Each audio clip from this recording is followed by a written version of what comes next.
I always believed that if you loved hard enough, if you tried long enough, you could stitch a family back together, no matter how frayed the seams. That's what I told myself as I sat at my kitchen table, the morning sun spilling across a stack of glossy travel brochures and a spreadsheet that made my accountant's heart flutter and ache at the same time. $30,000. That's what it would cost to take my family, my only son Michael, his wife Linda, and my 2 grandchildren, Emma and Lucas, on the kind of trip people talk about for the rest of their lives. Europe, castles, cathedrals, winding streets, and laughter echoing off ancient stones. I could almost hear it already. I'd been planning this for months, ever since the silence at Christmas dinner had grown so thick I could barely swallow my food. Michael, eyes glued to his phone, Linda politely smiling but never quite meeting my gaze. The children whispering to each other in the language of siblings. I'd watch them, feeling like a ghost at my own table, and I'd promised myself that next year would be different. Next year, I'd give them something they couldn't ignore, a memory so bright it would burn away the shadows that had crept in since Margaret died. Margaret, my wife, my anchor, the one who always knew how to draw Michael out of his shell, how to make Linda laugh, how to turn a simple meal into a celebration. She'd been gone 3 years now, and in her absence the distance between me and my son had grown wider than the Atlantic. I'd tried to fill the gap with phone calls, invitations, little gifts for the kids, but nothing seemed to reach him. He was always busy, always tired, always somewhere else. But this trip, this was my chance. I pictured us standing together in front of the Eiffel Tower, Emma on my shoulders, Lucas tugging at my sleeve, Michael and Linda smiling for the camera. I imagined the stories we'd tell, the inside jokes we'd share, the way the children would remember their grandfather as the man who took them on an adventure. I wanted to be more than a name on a birthday card. I wanted to matter. I'd spent hours researching hotels, booking tickets, planning every detail. I'd even learned a few phrases in French and Italian, just enough to make the kids laugh at my accent. I called Michael every week with updates, trying to draw him in, but his responses were always the same, distracted, non-committal, as if he were agreeing to humor me rather than out of any real excitement. Linda was more enthusiastic, at least on the surface, but I could sense her hesitation, the way she'd pause before answering, the way her voice tightened when I mentioned the itinerary. Still, I pressed on. I bought new luggage for everyone, had their initials monogrammed on the tags. I ordered matching sweaters for the family photo I'd already framed in my mind. I even splurged on first-class tickets, telling myself that comfort would make the journey easier, that luxury might soften whatever edges had grown sharp between us. The night before I was set to finalize the bookings, I sat alone in the living room, Margaret's favorite mug warming my hands. I spoke to her, as I often did, telling her about my plans, my hopes, my fears. I asked her if I was doing the right thing, if this was the way to bring our family back together. The silence that answered was gentle, but it left me with a knot in my chest. The next morning I called Michael one last time, hoping for a spark of excitement, a sign that he was looking forward to this as much as I was. He answered on the 3rd ring, his voice flat, distracted. "Yeah, Dad, sounds good. Just let me know the details." I hung up, staring at the phone, wondering if I was forcing something that didn't want to be fixed. But I pushed the doubt aside. I told myself that once we were there, once we were away from work and school and the routines that kept us apart, things would change. We'd find each other again. We'd remember what it meant to be a family. I pressed confirm on the travel website, my heart pounding with a mix of fear and hope. $30,000, a lifetime of savings, a lifetime of longing. I told myself it was worth it. I told myself that love was worth any price. As I tucked the confirmation emails into a folder and started drafting an itinerary, I allowed myself to dream. I saw us walking hand in hand through the streets of Rome, sharing gelato, laughing at my terrible Italian. I saw Michael and I sitting together over coffee, talking like we used to before life got in the way. I saw Margaret's smile in Emma's eyes, her kindness in Lucas's laughter. But beneath the hope, a quiet worry lingered, a sense that I was chasing something that might never be caught. Still, I clung to the dream because sometimes dreams are all we have, and I wasn't ready to let go. It's strange how a house can feel emptier with people in it than when you're alone. After Margaret passed, the silence was a living thing, curling around the corners of every room, but I told myself it would get better once Michael and his family started visiting again.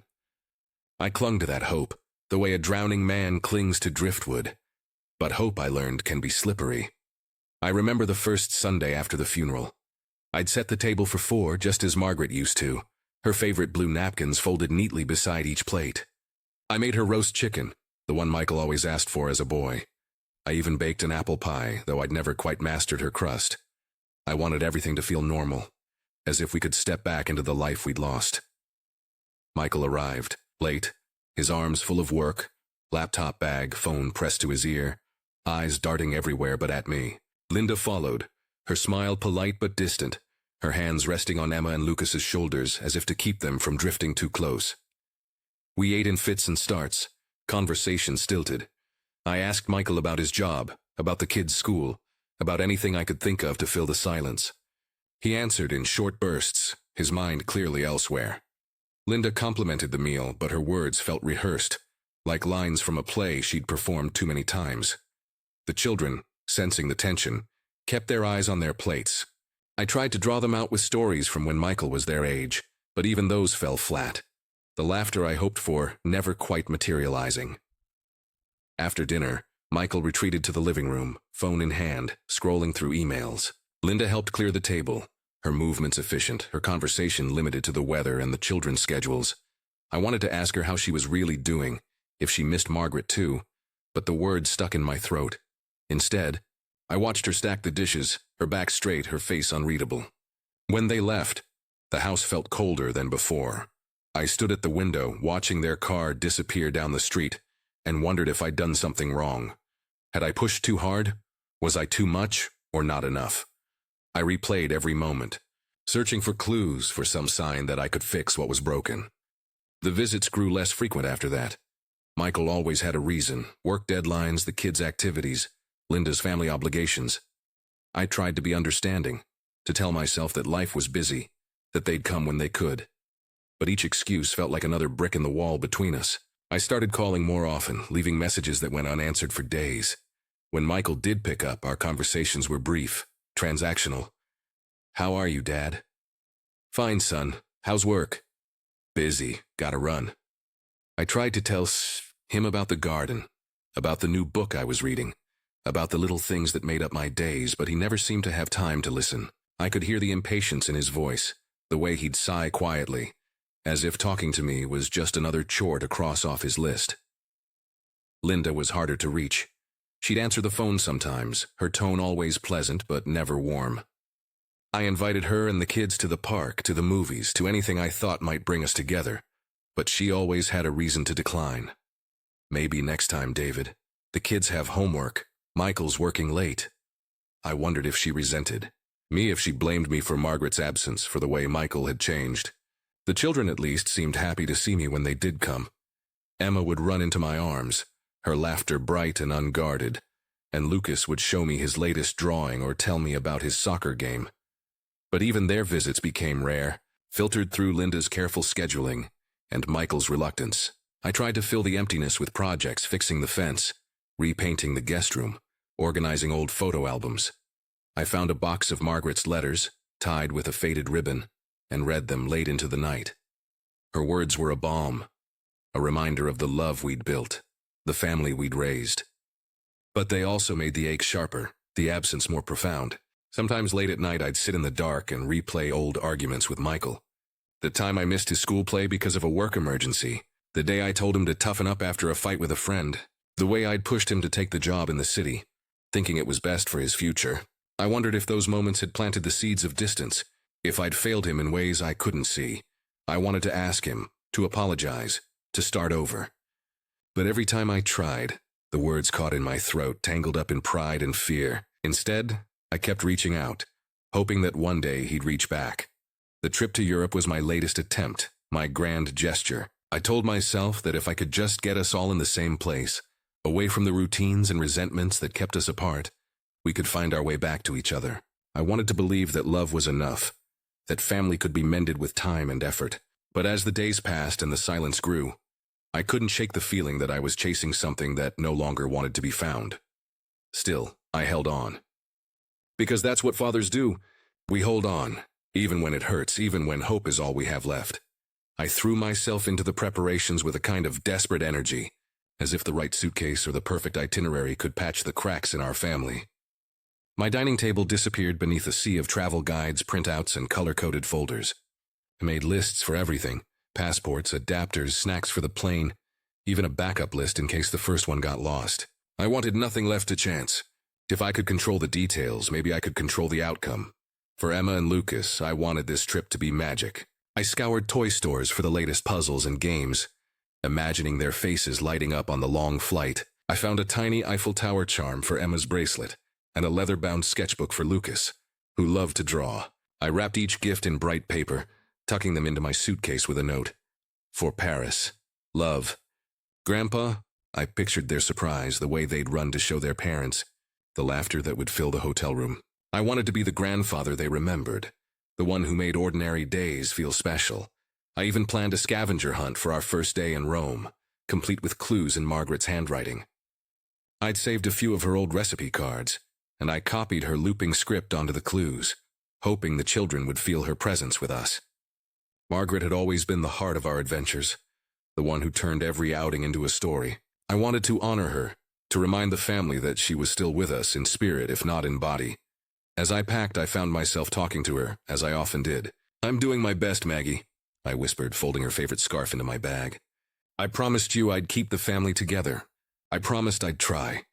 I remembered the night she made me swear it, her hand warm in mine, her voice steady despite the fear in her eyes. "Don't let us drift apart, David. Promise me you'll fight for them, even when it's hard." I'd nodded, too choked up to speak, and now those words echoed in my mind with every checklist I completed. I called Michael to confirm the details, my voice bright with forced cheer. "I've got the tickets, son. We'll meet at the airport 3 hours early, just to be safe. I've arranged for a car to pick you up, and I've got a few surprises for the kids." He sounded distracted as always, but he agreed. "Sounds good, Dad. Just send me the info." I hung up, staring at the phone, willing him to sound excited, to give me something to hold on to. Linda texted me later, thanking me for the arrangements. "The kids are looking forward to it," she wrote, and I clung to those words, reading them over and over. Maybe I thought this was the start of something new. Maybe once we were away from the routines and the old hurts, we could find our way back to each other. I checked and rechecked the passports, the tickets, the hotel reservations. I called the airline to confirm our seats, making sure we'd all be together. I even booked a special dinner cruise on the Seine for our first night in Paris, remembering how Margaret had always wanted to see the city lights from the water. I imagined us raising our glasses, toasting to new beginnings, the children's laughter mingling with the music. But beneath the excitement, a current of anxiety ran through me. What if it wasn't enough? What if the distance between us was too great to bridge, even with all the planning in the world? I tried to push the doubts aside, focusing on the details, the things I could control. The night before we were set to leave, I sat in the quiet of my living room, the suitcases lined up by the door. I poured myself a glass of Margaret's favorite wine and stood by the window, watching the streetlights flicker on. I thought about all the promises I'd made to her, to myself, to the family we'd built together. I thought about the years that had slipped by, the moments I'd missed, the words I'd left unsaid. "I'm trying, Maggie," I whispered, my voice barely more than a breath. "I know I can't bring you back. I know I can't fix everything. But I'm not giving up, not yet. I'll keep fighting for them, for us. I'll keep my promise no matter how hard it gets." I closed my eyes and pictured her smile, the way she'd squeeze my hand when things got tough. I let myself believe just for a moment that she was there beside me, her faith in me as strong as ever. Tomorrow, I would see my family. Tomorrow, I would try again, and as I turned off the lights and climbed the stairs to bed, I carried that promise with me, a fragile hope, but hope all the same. The morning of our departure, I woke before dawn, heart pounding with a nervous energy I hadn't felt in years.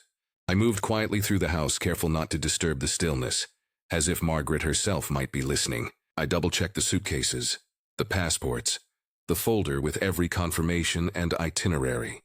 I even packed a small bag of snacks for the grandchildren, Emma's favorite chocolate biscuits, Lucas's sour gummies. I wanted everything to be perfect. The car arrived right on time, headlights sweeping across the driveway. I loaded the luggage, pausing for a moment on the front step to look back at the house. The porch light glowed softly, a silent witness to my hopes. "Wish us luck, Maggie," I whispered, then closed the door behind me. The drive to the airport was quiet, the city just beginning to stir. I watched the sun rise over the skyline, painting the clouds in shades of gold and pink. I imagined the day ahead, the laughter, the excitement, the moment we'd all step onto the plane together, bound for adventure. I pictured Margaret's face, her eyes bright with anticipation, and felt a pang of longing so sharp it nearly took my breath away. At the terminal, I spotted Michael and his family near the check-in counter. Emma waved, her backpack nearly as big as she was, and Lucas grinned, clutching his sketchbook. Linda stood beside them, her expression unreadable, phone in hand. Michael was talking to an airline agent, his brow furrowed, gesturing at a stack of documents. I hurried over, my heart lifting at the sight of them. "There's Grandpa," Emma called, running to hug me. I knelt to embrace her, breathing in the scent of her hair, the warmth of her small arms around my neck. "Are you ready for Paris?" I asked, and she nodded, eyes shining. "I can't wait to see the Eiffel Tower." Lucas showed me his sketchbook, already open to a page where he'd drawn a plane soaring over clouds. "I'm going to draw everything we see," he announced. I ruffled his hair, pride swelling in my chest. For a moment, everything felt right. Linda smiled politely, her eyes flicking to Michael. "Morning, David, the kids are so excited." I smiled back, searching her face for a hint of genuine warmth, but she was already turning away, checking her phone. Michael approached, his face tight, jaw set. "Dad, can I talk to you for a second?"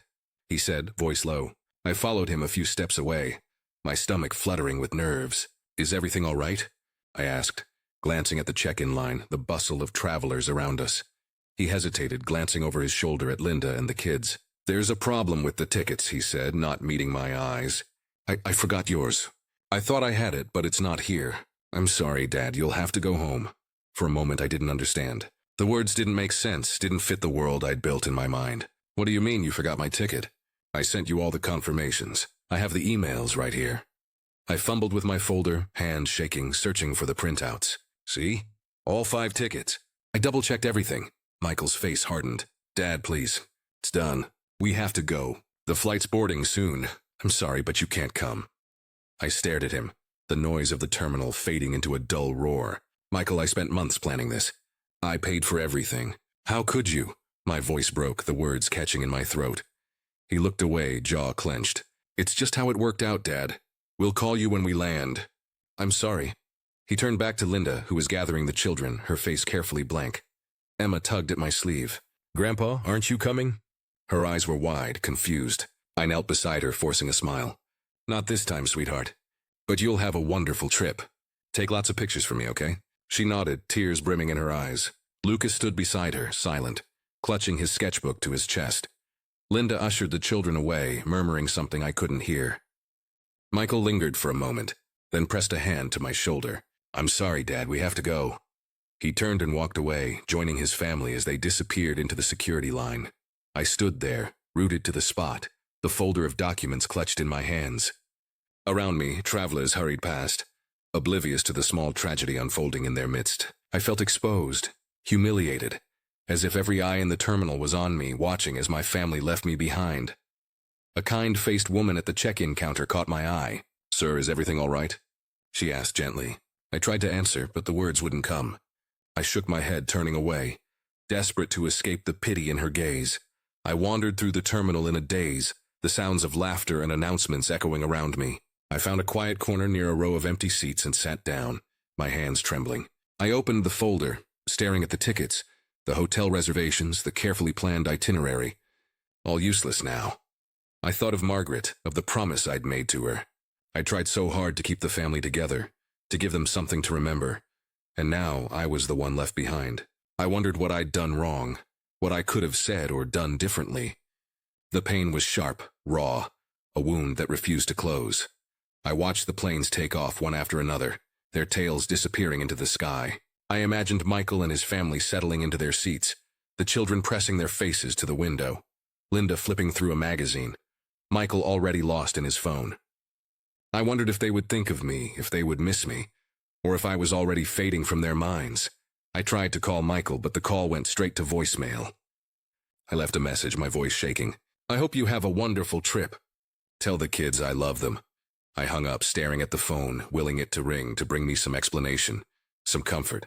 It stayed silent. I thought about going home, about returning to the empty house, the quiet that would greet me at the door. The thought was unbearable. I wandered the terminal, watching families reunite, friends embrace, children laugh. I felt invisible, a ghost drifting through a world that no longer had a place for me. I sat down again, this time near a window overlooking the runway. I pulled out my passport, running my fingers over the worn cover. I'd imagined so many stamps, so many adventures, and now it was just another reminder of what I'd lost. The hours passed slowly, the terminal emptying as flights departed. I watched the sun set, the sky streaked with orange and purple, and felt the weight of my loneliness settle over me. I thought of Margaret, of her laughter, her warmth, the way she'd always known how to make things right. I wished she were here, wished I could hear her voice, feel her hand in mine. As the lights dimmed and the last announcements echoed through the terminal, I sat alone, clutching my unused passport, the folder of dreams that would never come true. I stared out at the darkened runway, waiting for something, an answer, a sign, a reason to hope, but all I found was silence, and the ache of a heart broken by the people I loved most. I sat for a long time in that hard plastic chair, the world moving around me in a blur of rolling suitcases and hurried footsteps. The announcement board flickered with destinations: Rome, Paris, London, each one a reminder of the journey I was supposed to be on, the adventure I'd promised myself and my family. Instead, I was stranded, a man with nowhere to go, clutching a passport that suddenly felt like a cruel joke. I tried to steady my breathing, but my mind kept circling back to Michael's words. "I forgot your ticket. Just go home." The phrase echoed in my head, sharp and cold as if it had been carved there. I replayed the moment over and over, searching for some sign, some warning I'd missed. Had I pushed too hard? Had I made him feel obligated, embarrassed, burdened? Or was it something deeper, something I'd never be able to fix? I pulled out my phone, desperate for a familiar voice. I called my old friend Tom, the one who'd stood beside me at Margaret's funeral, who'd promised to keep in touch. The call rang and rang, then went to voicemail. I tried my neighbor Carol, who always brought me soup when I was under the weather. No answer. I scrolled through my contacts, each name a lifeline, each call unanswered.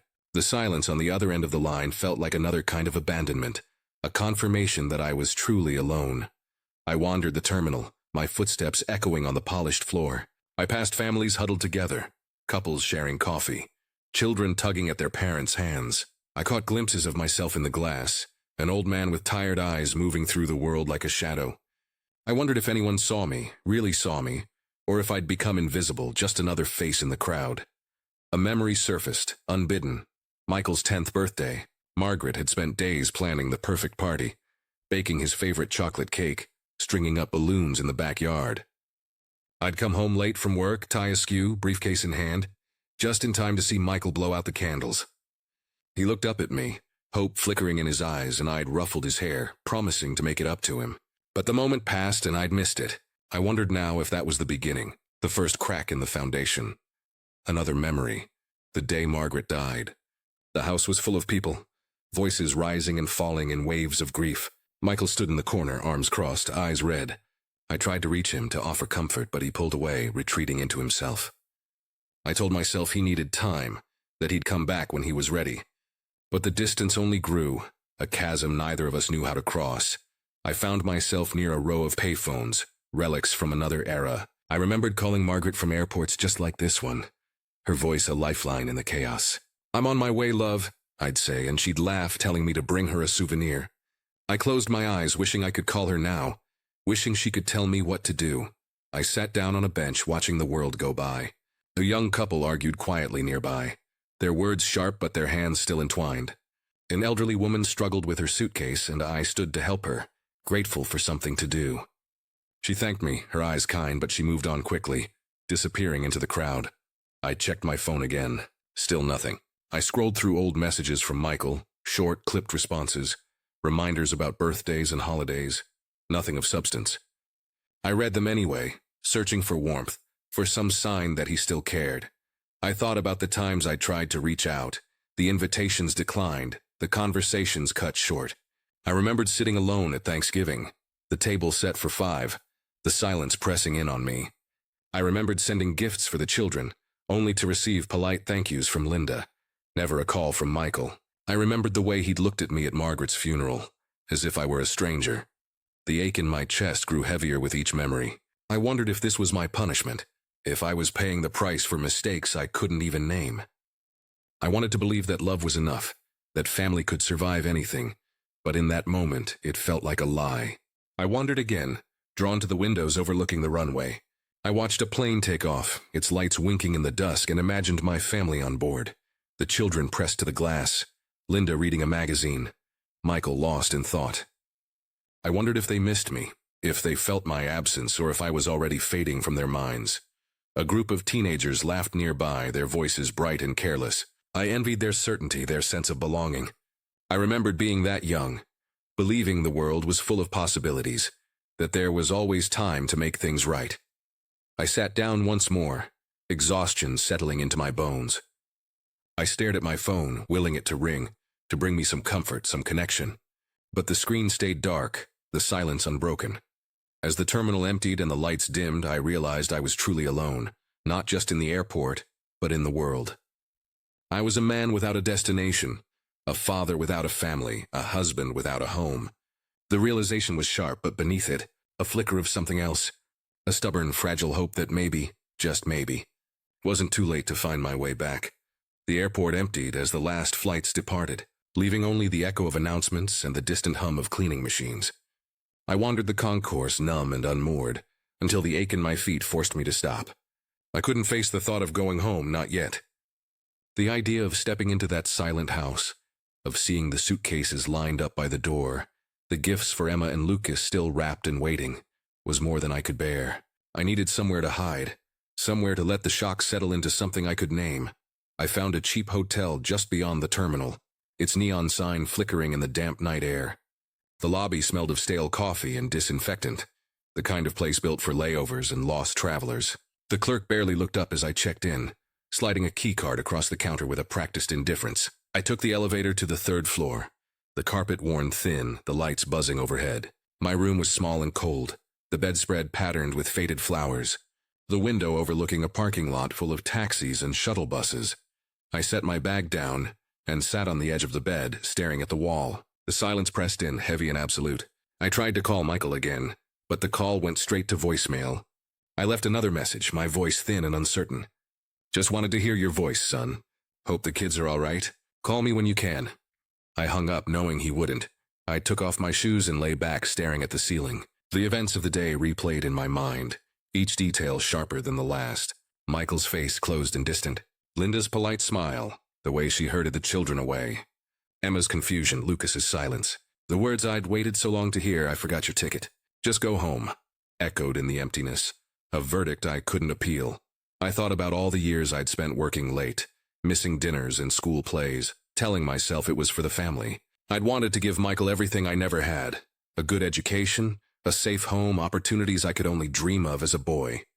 I'd believed that sacrifice was love, that providing was enough. But somewhere along the way, I'd lost sight of the small things, the bedtime stories, the Saturday mornings at the park, the quiet talks after a bad day. Margaret had always been the bridge, the one who kept us close, who knew when to push and when to let go. Without her, I'd drifted, and Michael had drifted further still. I remembered the first time I saw him hold Emma, his hands trembling, his eyes wide with wonder. I'd felt a surge of pride, a sense that maybe, just maybe, I'd done something right. But as the years passed, our conversations grew shorter, our visits less frequent. I tried to reach out, to offer advice, but it always seemed to come out wrong, too blunt, too late, too much. Michael would nod, say he understood, but I could see the distance in his eyes, the wall he'd built to keep me out. I sat up and opened my bag, searching for something to anchor me. At the bottom, wrapped in a soft scarf, I found the bundle of letters Margaret had written over the years. Some were old, the paper yellowed and creased.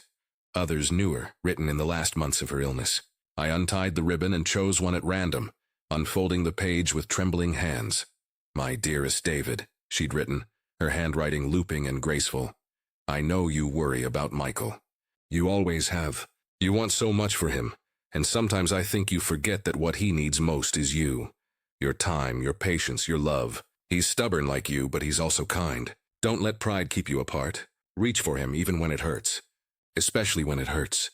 I read the letter twice, then a third time, letting her words settle into the cracks of my heart. I remembered the nights we'd stayed up late, talking about the future, about the kind of family we wanted to build. Margaret had always believed in second chances, in the power of forgiveness.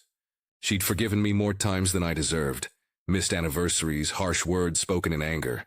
The times I'd let work come first. She'd loved me anyway, fiercely and without reservation.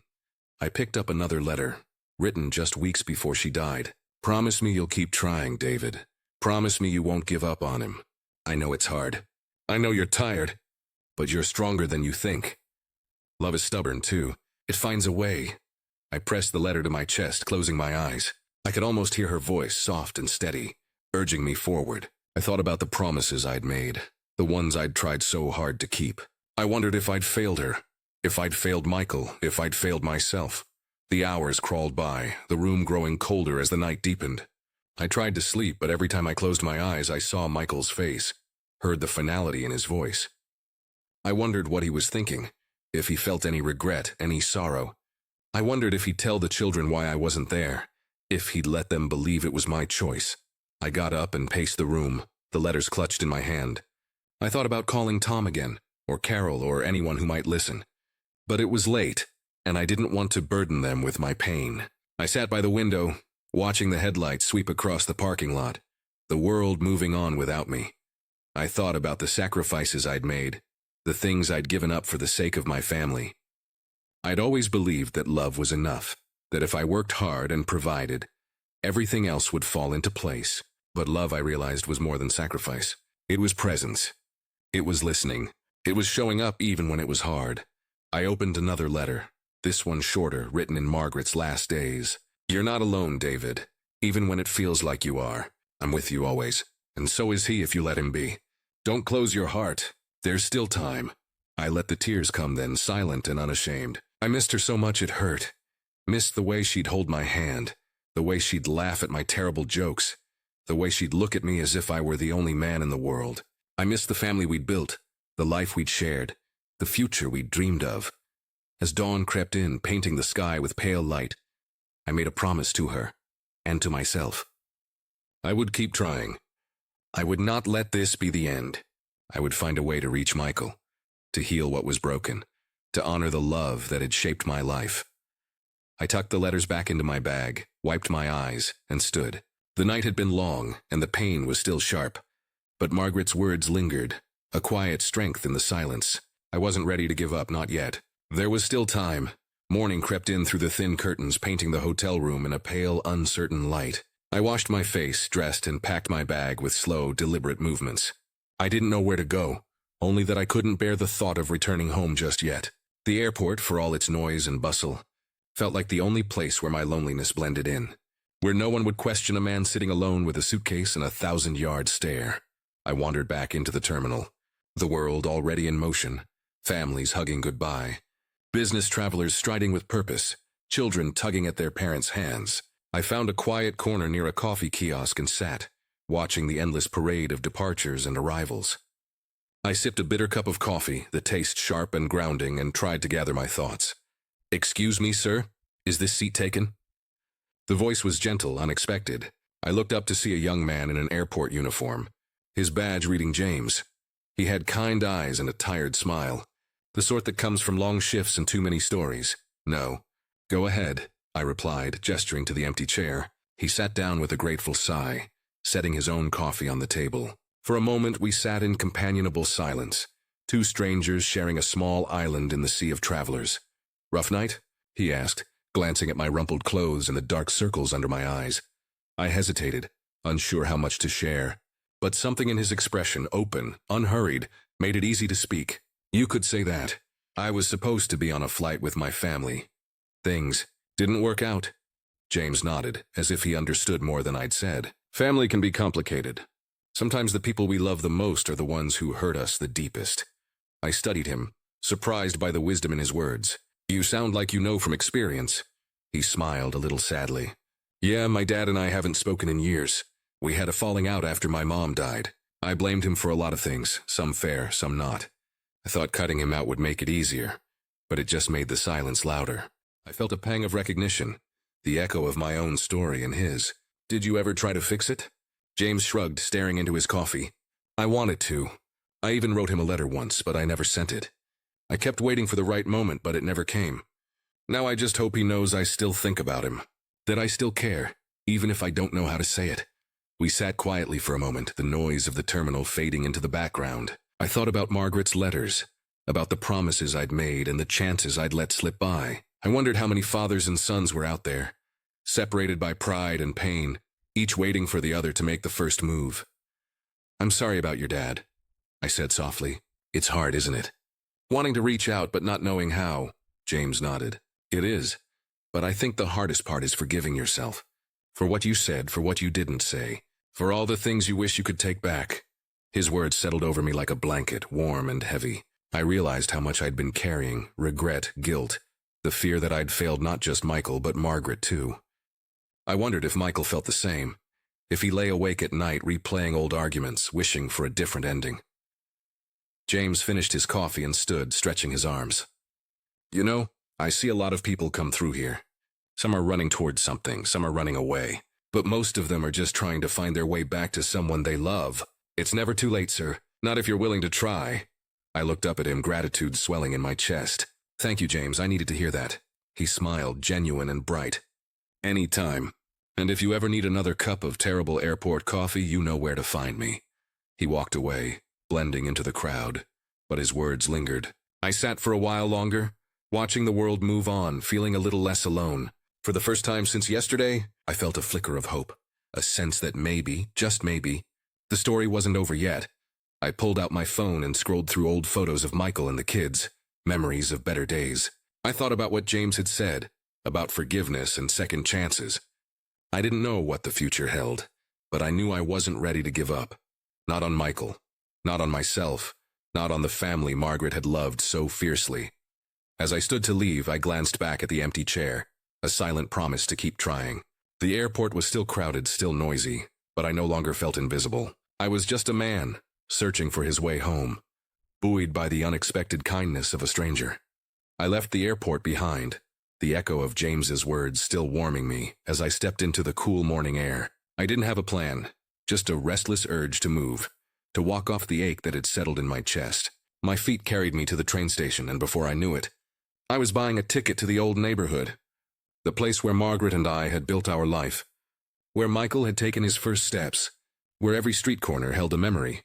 The train rattled through the city, past glass towers and crowded markets, until the landscape softened into familiar streets lined with maples and oaks. I stepped off at the old station, the platform unchanged except for a fresh coat of paint.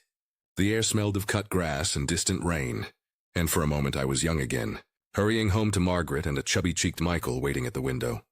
I walked the few blocks to our first house, a modest brick bungalow with a crooked mailbox and a garden that Margaret had coaxed into wild, joyful bloom.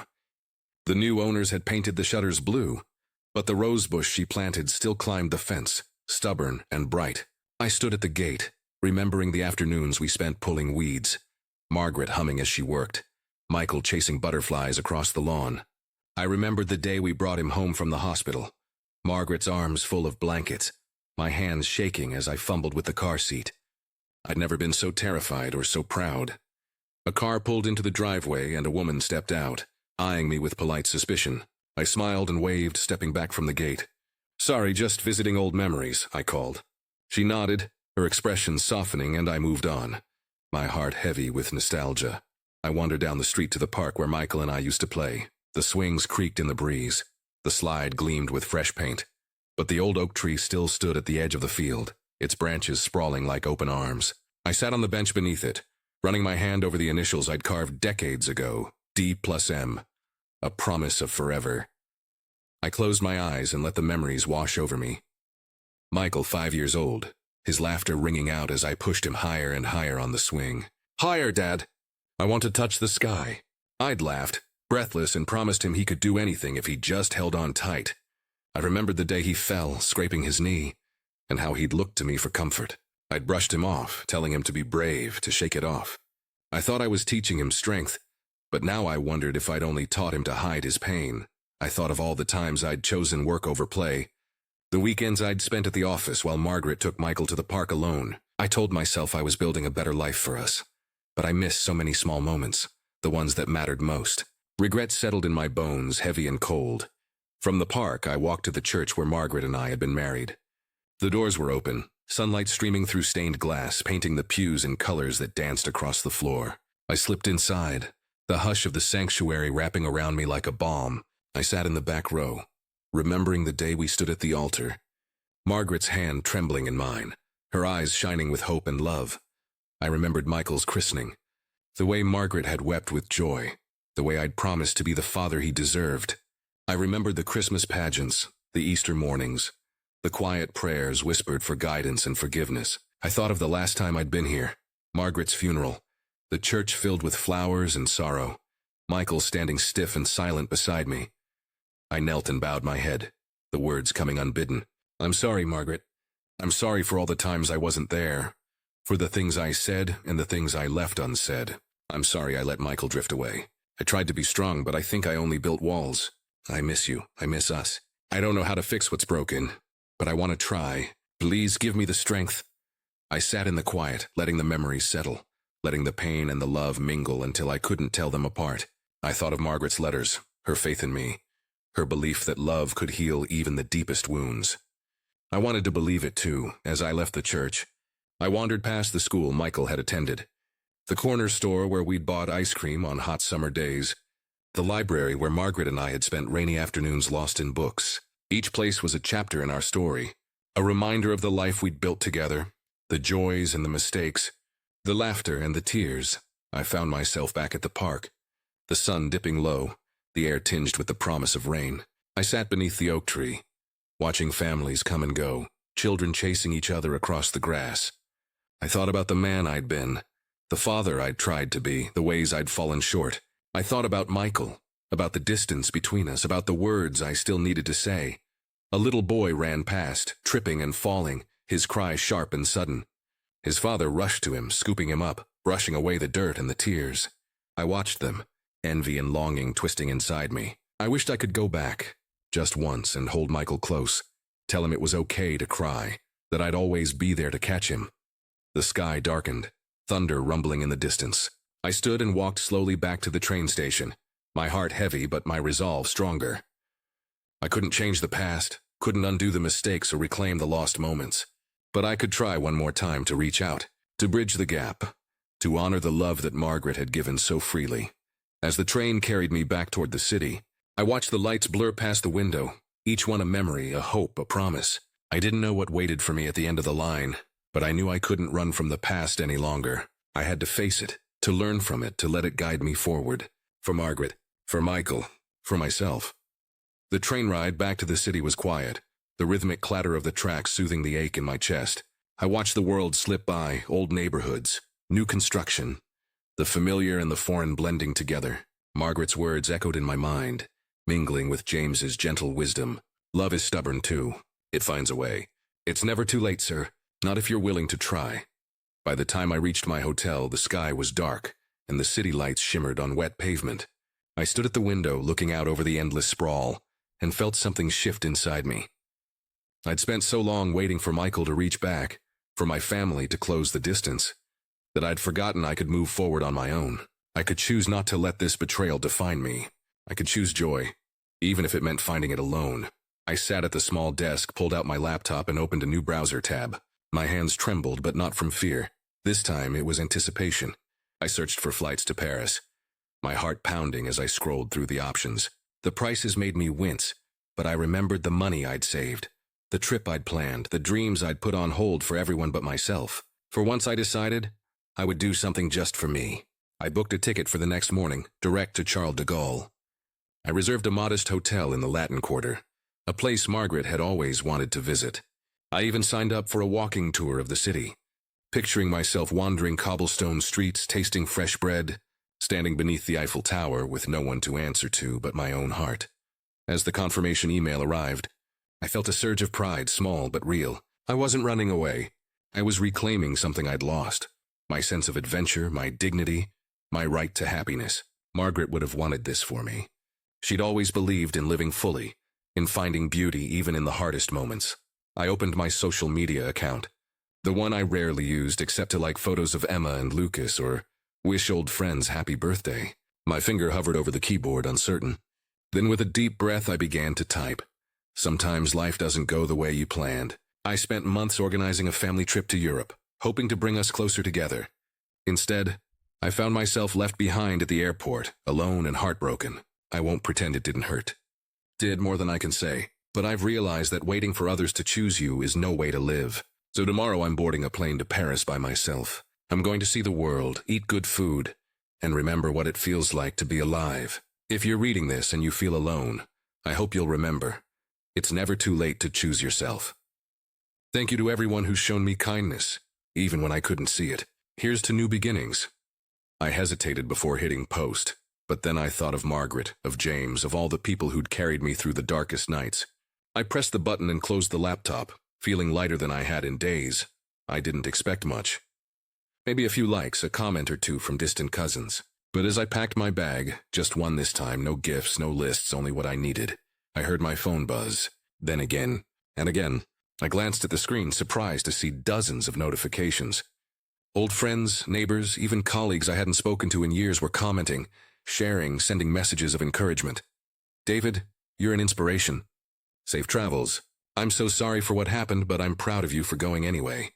My husband left me last year, and I thought I'd never travel again. Thank you for reminding me it's possible.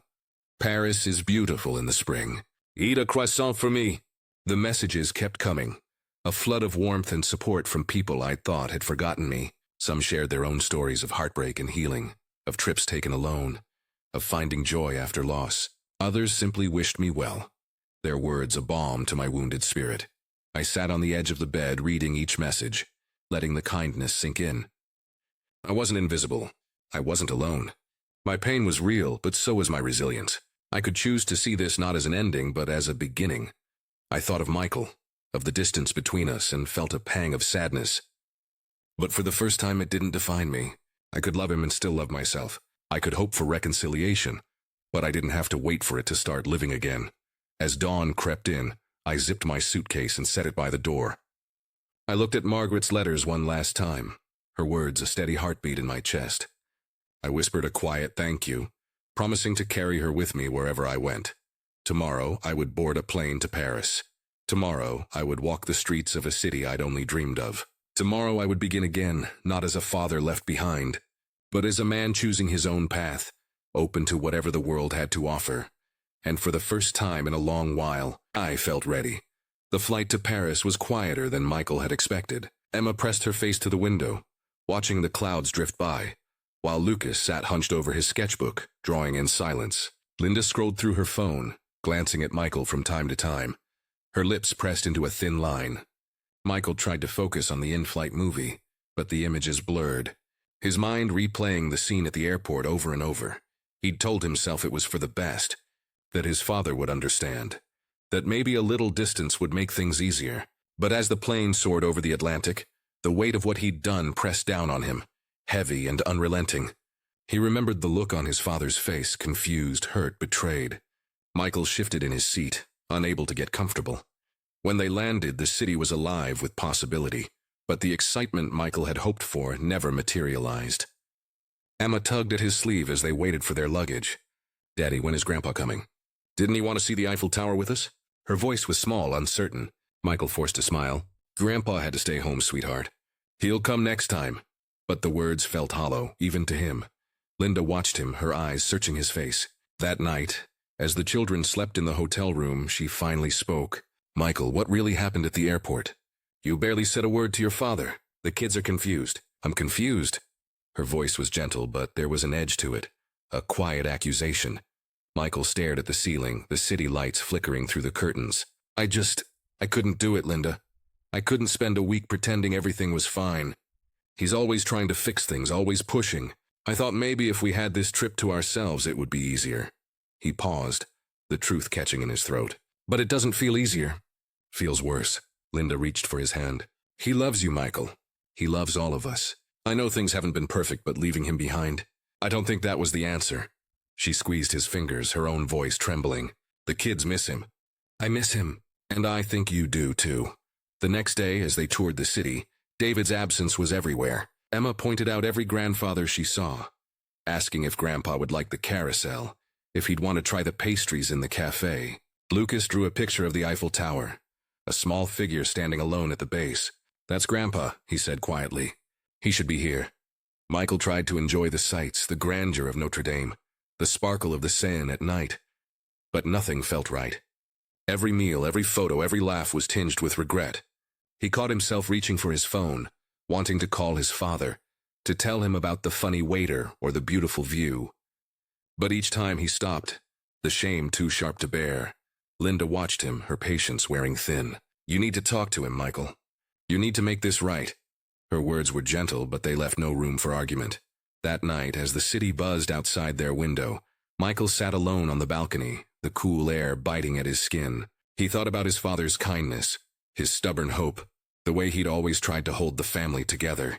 He thought about Margaret, about the promise she'd made him swear to keep. He wondered if he'd broken something that couldn't be fixed. Inside, Emma and Lucas slept, their dreams untouched by the heaviness that filled the room. Michael closed his eyes, the guilt settling deeper. The city of light sparkled all around him, but all he could see was the empty seat beside him, the space where his father should have been.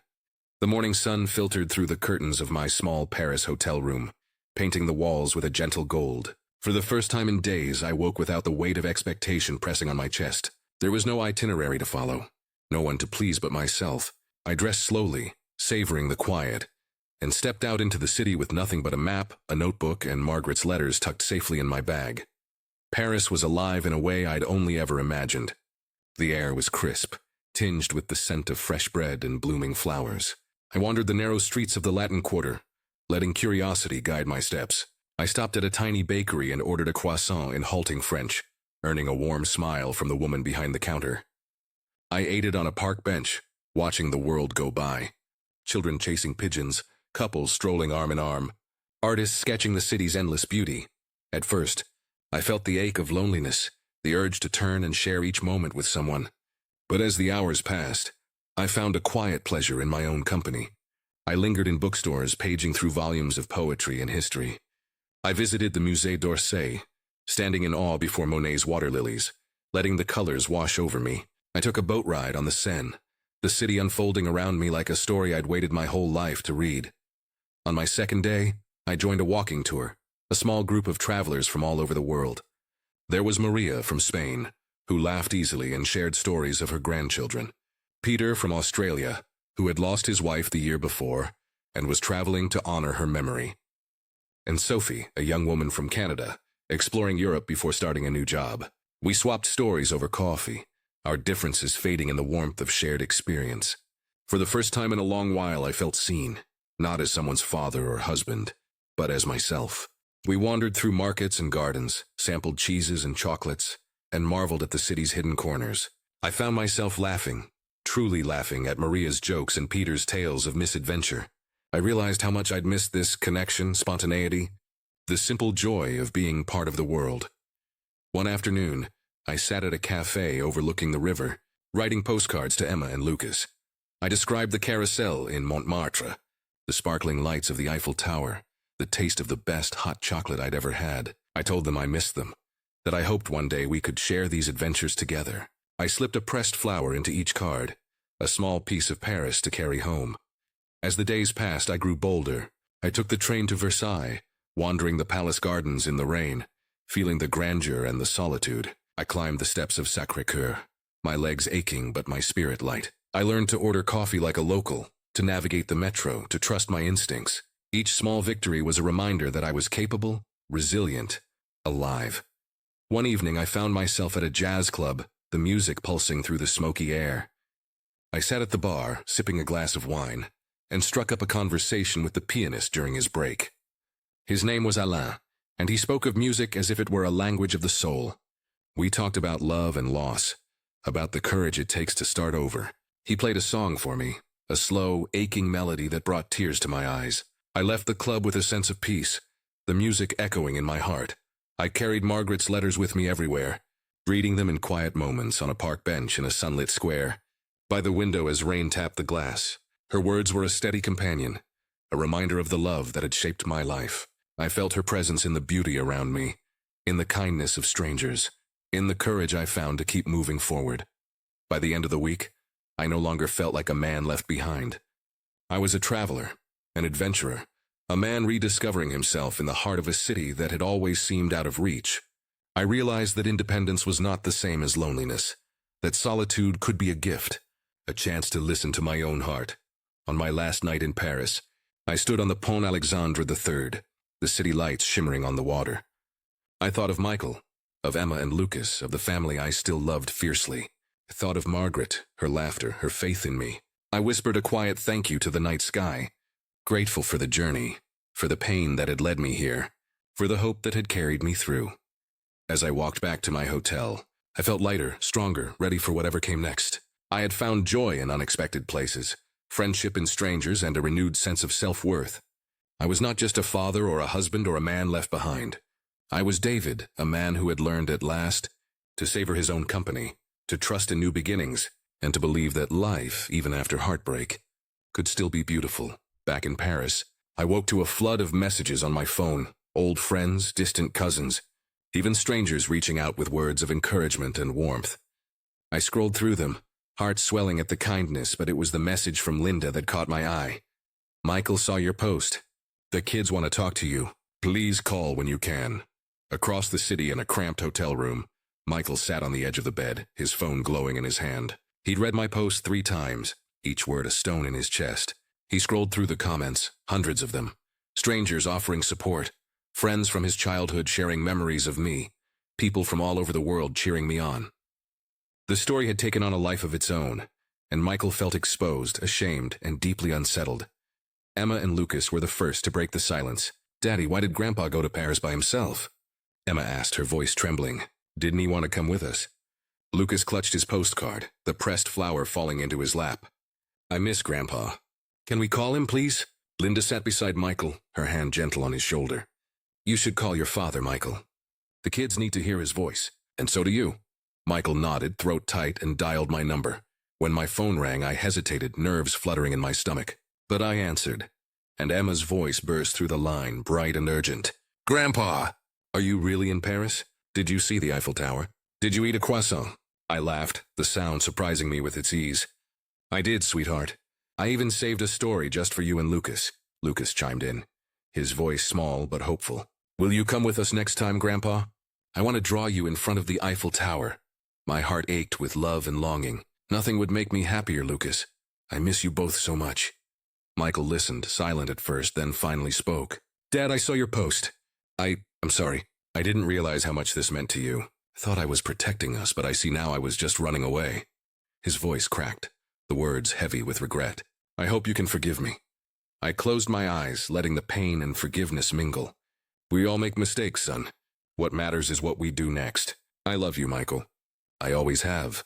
As we spoke, Linda watched her family, tears shining in her eyes. She saw the way the children's faces lit up, the way Michael's shoulders eased, the way hope crept back into the room. The world outside buzzed with the story of a grandfather's solo adventure.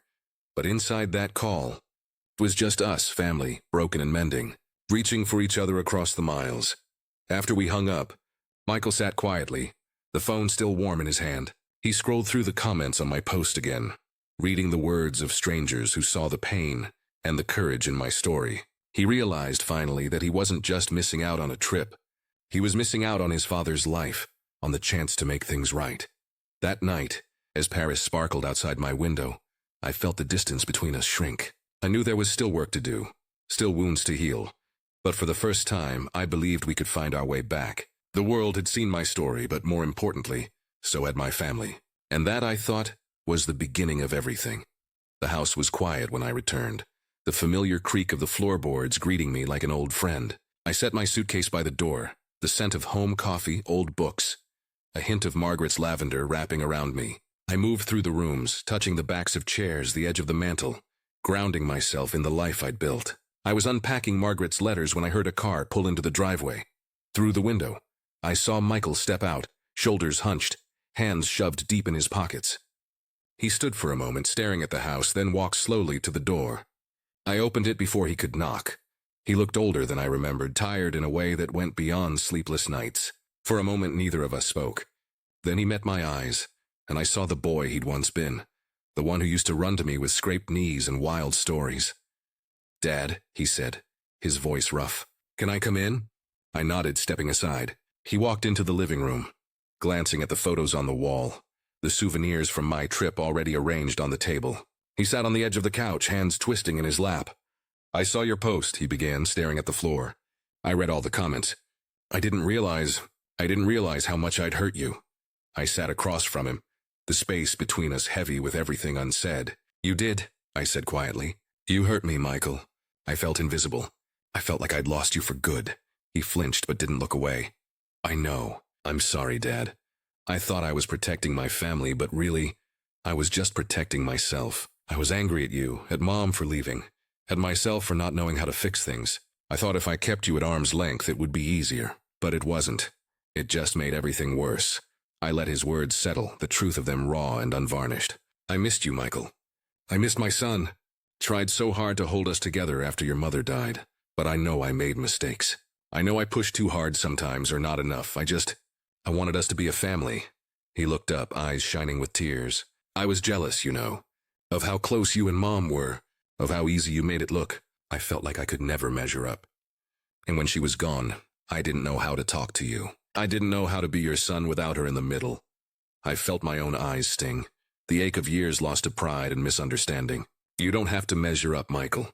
You never did. I just wanted you to be happy. I wanted you to know you were loved, even when I didn't know how to say it." He covered his face with his hands, shoulders shaking. "I'm so sorry, Dad. I'm sorry for the airport, for the things I said, for all the times I shut you out. I was scared. I didn't want to see how much I was hurting you, because then I'd have to admit how much I was hurting too." I moved to sit beside him, placing a hand on his back. "We're both hurting, son, but we don't have to stay there. We can try again. Can start over." He nodded, wiping his eyes. "I want that. I want the kids to know you, to have memories with you. I want to be better. I need your help." I squeezed his shoulder, feeling the old bond between us frayed but not broken. "We'll figure it out. One day at a time." He let out a shaky laugh, the tension easing from his body. "I'd like that." We sat together in the quiet, the weight of the past still present but no longer insurmountable. There was pain, yes, but also hope, a fragile, stubborn hope that maybe, just maybe, we could find our way back to each other. As the afternoon light shifted across the room, I realized that forgiveness wasn't a single act, but a choice we'd have to make again and again. And for the first time in a long while, I believed we could. The table was set for 5, just as it had been in the old days. I laid out Margaret's blue napkins, the ones she'd saved for special occasions, and placed a vase of fresh daisies in the center. The house hummed with nervous energy, pots simmering on the stove, the clink of silverware, the low murmur of voices from the living room. For the first time in years, my family was coming together under my roof, not out of obligation, but out of a shared desire to begin again. Emma and Lucas were the first to burst into the kitchen, their laughter bright and unguarded. "Grandpa, look!" Emma held up a drawing of the Eiffel Tower, a stick figure waving from the top. "That's you," she said proudly. Lucas handed me a postcard, his handwriting careful and deliberate. "Next time, we go together." I hugged them both, feeling the warmth of their forgiveness, their easy acceptance. Linda entered quietly, her eyes soft. She set a pie on the counter and turned to me, her voice gentle. "Thank you for inviting us, David. I know things haven't been easy. Sorry for my part in that." I smiled, the old tension between us dissolving. "Thank you for coming, Linda. It means more than you know." Michael hovered in the doorway, hands in his pockets, uncertainty flickering across his face. I met his gaze and nodded, a silent invitation. He stepped forward, clearing his throat. "Dad, before we eat, I just want to say, I'm sorry. For everything, for the airport, for shutting you out, for letting my own fears get in the way. I can't change the past, but I want to do better. I want us to be a family again." I reached for his hand, gripping it tight. "Thank you, son. I forgive you. And I'm sorry, too, for the times I pushed too hard, or not enough. I've learned a lot these past weeks. About letting go, about holding on, about what it means to love with dignity and self-respect. I went to Paris alone, but I didn't come back empty. I found a part of myself I'd forgotten. And I realized that forgiveness isn't just something we give to others. It's something we give to ourselves. We sat down to dinner, the conversation flowing more easily than it had in years.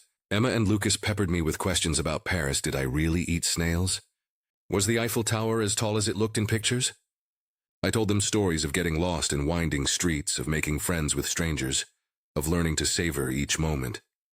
I saw the wonder in their eyes, the way they leaned in, hungry for connection.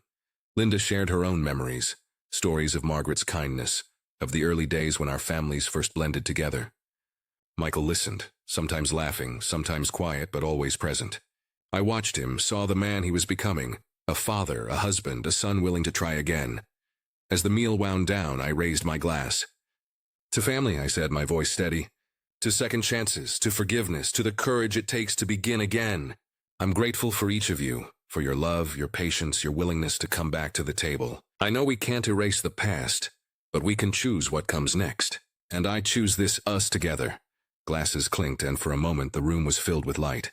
I felt Margaret's presence, her laughter in Emma's smile, her gentleness in Lucas's hug, her wisdom in the peace that settled over us.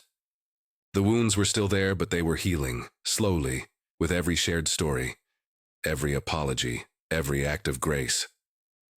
After dinner, we lingered at the table, talking late into the evening. The children dozed on the couch.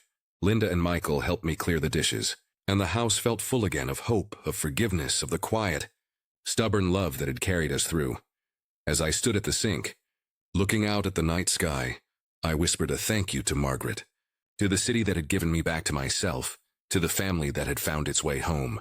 I knew there would be hard days ahead, moments of doubt and old pain, but I also knew we'd face them together, and that, I realized, was enough. As the house quieted and the last light faded from the sky, I sat alone in the living room, Margaret's letters resting in my lap. The laughter of my grandchildren still echoed in the halls, and the warmth of my family lingered in every corner. I thought back to the man I was at the airport, lost, humiliated, certain that I'd failed at the one thing that mattered most. I'd carried that pain across an ocean, believing it would break me. But instead, it became the very thing that set me free. I learned that healing isn't about erasing the past, but about facing it with honesty and courage. I learned that dignity comes not from being needed, but from knowing your own worth, even when others can't see it. And I learned that forgiveness of others and of yourself is the first step toward coming home. If you're listening to my story and you feel invisible, or left behind, or afraid that it's too late to make things right, I hope you'll remember this. You are never too old or too lost or too broken to begin again. Family is worth fighting for, but so are you. Sometimes the journey you never wanted is the one that brings you back to yourself. So hold on, keep reaching out, and never ever give up on love, not from others and not from yourself.